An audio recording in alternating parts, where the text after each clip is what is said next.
So this is the control center. There's quite a few things in the control center, so let me take you through one at a time. First, this is the gauge center. In this place, you will see the indicators on how much liquid or fluids do you have in the tanks. This will check the battery, as you see, is 2/3 full. The second button, it's the freshwater tank. It's empty. The freshwater tank is the tank that contains the water that you're going to use while you're driving down the road, or if you're parked somewhere in which you do not have a hose to get water straight into the motorhome. You can hold up to 40 gallons on the freshwater tank. The next one is the black tank, and the next one is the gray tank. It's normal for these two tanks to have sometimes a light a little bit above empty, because every time you flash one of the tanks, it needs to be put in with chemicals. So those chemicals give you sometimes a reading a little higher than what they are. Normally when you pick up the motorhome, unless you're told otherwise, the tanks are always empty just with the chemicals. Now, the black and the gray water tanks are only 40 gallons each. So in the case of the black is only the sewage that comes from the toilet. So 40 gallons on the sewage tank is actually quite a few days. But on the gray tank, 40 gallons, that is the shower, the faucet, and the sink. 40 gallons at that point, if you take a shower, a really quick shower, you would be at least using 15 to 20 gallons. So if you start doing the math, you will see that if you are with more than 2 people, you can actually fill up the gray tank pretty quick. If you overfill the gray tank, you will start seeing on the bathtub that the water starts pulling in. Also, in this same place, you will have several switches. This is the water pump switch. So if you're actually using the water from the tank because you're on the highway, you're driving, you're not connected to a water source, the pump is what gives you pressure for the faucets and the toilet to actually be able to use the water. We recommend that you keep it off and only turn it on when you need it. Like you're going to wash your hands, you turn it on, you wash your hands, you turn it off. Primarily because if you're in a place in which you cannot spare too much water, you don't have a source of water accessible, or if you actually are in a place in which you're connected to a line, if you leave any of the faucets open inadvertently, you could actually flood the motorhome with a pump running, or you could burn the pump out. These 2 switches are for the water heater. The motorhome does have a 6-gallon water heater, and it would actually be enough for a person to take a shower. The water heater has water that is a little bit hotter than a regular water heater in the house. It actually has 2 heating fuels. One is propane, and the other one is electric. And either one of those 2, it will take approximately 15 minutes for the water to be hot enough to take a shower. If you turn both of them on, it will take half the time. Just keep in mind that if you actually turn both of them on, you're going to be using propane and electric. The water heater uses quite a lot of propane. And if you actually have the electric on, you could potentially overload the motorhome. The motorhome has a 30 amp circuit. So to give you an idea, this will use probably 12 to 15 amps. The air conditioner will use 12 to 15 amps. If you turn on the coffee pot or the microwave with this and the AC on, you will actually trip the breakers. And we will show you how to reset the breakers if that is to happen. But it's quite common that people turn on the electric heater for the water tank and they forget it's on, and at the end then they lose electric power because there's too much power consumption. This is primarily everything that is in controls. This is called an inverter, and unless you're going to be doing dry camping, there's no need to use it. This are the controls for the slide, and we're going to be looking at the slides in a minute. But this is the generator switch. Basically, this is how you control the generator from inside the motorhome.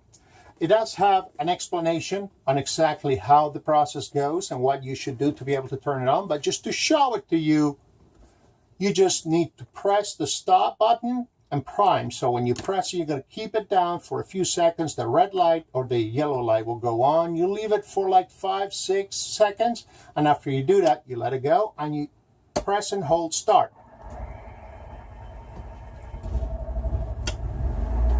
At that point, the yellow light will be on and you will hear the generator, and that means that the generator actually started. Now, with the generator on, now you can go ahead and turn on the other appliances. Do not turn the generator on with the air conditioning or the water heater or anything else electrical on, because that could potentially put more power into the generator at the worst possible time when the generator is starting. Now, let me show you the slide outs now. As you see, there are two slide outs in this unit, and there are two slide out switches.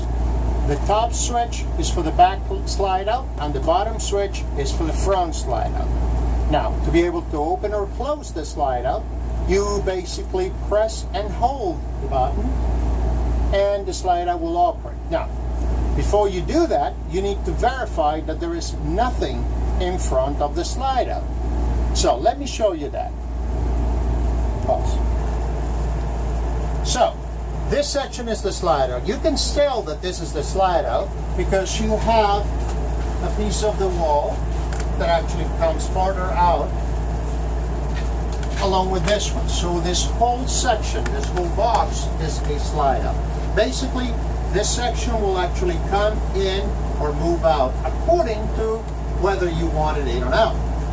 To drive the motorhome, this slide out needs to be closed, fully closed. You cannot move the motorhome unless the slide is completely closed. Once you park, and as long as you're in level grounds, you can open the slide out. Make sure that you have a level ground, otherwise you could actually lock the slide out into the open position, and now you're going to need to call our roadside assistance to be able to get it back in, or you have to do a manual procedure, which is not easy to do and certainly not fun.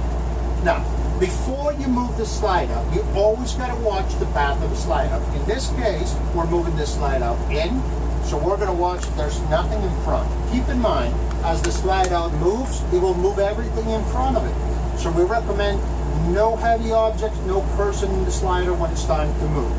Now, let me press the button so I can show you how the slide out operates. So I'm going to press the button now, and you can see the slide out moving. As you can see, the whole wall will move. Now at this point, the slide out has closed. Now the most important thing, do not leave anything in the slide out path. Now, if you're going to open the slide out, be aware. You can see here there's a hole. If something falls in that, and now you open the slide out, whatever fails in there is going to be trapped, and it's going to be crashed by the slide out. So if you're going to open the slide out, the first thing you do is you send somebody outside to check that there's clearance for the slide out to open. Once you verify that there's clearance for the slide out to open, you verify on both sides of the slide out that you can actually see there's nothing in there that may have fallen. It could be crashed. So now to open the slide out, you just come and press the out rocker in the lower switch, and the slide out will open. It is normal for a slide out to make noises, and once it moves no further, that's it, the end of the run, and you can stop pressing the button. If you're looking into the rear slide out, you will see this is the second switch.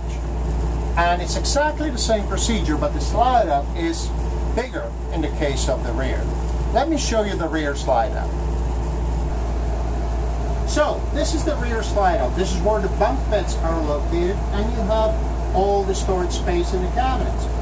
The rear slider is a little bit bigger than the front slide out, and it would actually move from right the fridge all the way to the back wall. Now, when this slide out comes in, it would actually get this section of the furniture directly in touch with the mattress. So there's nothing that could be left there or here. Furthermore, if you open the slide out, if you close the slide out with this door open, the slide out would actually take the door off its hinges. So to be able to close the rear slide out, you need to check that there's nothing in the path, and normally we recommend that this is a two-person operation. I'm going to be standing here checking that there's nothing going on while your assistant, anywhere it may be, is going to press the in button of the top slide out control. As you see, now we're going to bring it in. It is normal for the slide out to make noises, and you can stop the process at any point if you want to see how it's going. But you will need to keep it going all the way in until it stops moving. As you see, it's actually a reduction of space, significant. Your bathroom door will not open. That's the reason why you cannot leave the bathroom door open when you're actually closing the slides. And more important than that, you have the same problem with the details. If you have something that falls behind the details on any side and you open the slide out, it will be crushed. So you gotta watch out for that. Now, to be able to open the slide out, you need to be able to go outside and check that there's actually nothing in the path of the slide out. Normally, that will be also a two-person operation. And to do that, you have somebody outside watching and somebody operating. I'm going to show you how it's done, and we already had somebody outside checking, and we're going to be opening the slide out. So your helper will need to do that, and you will see how the slide out moves.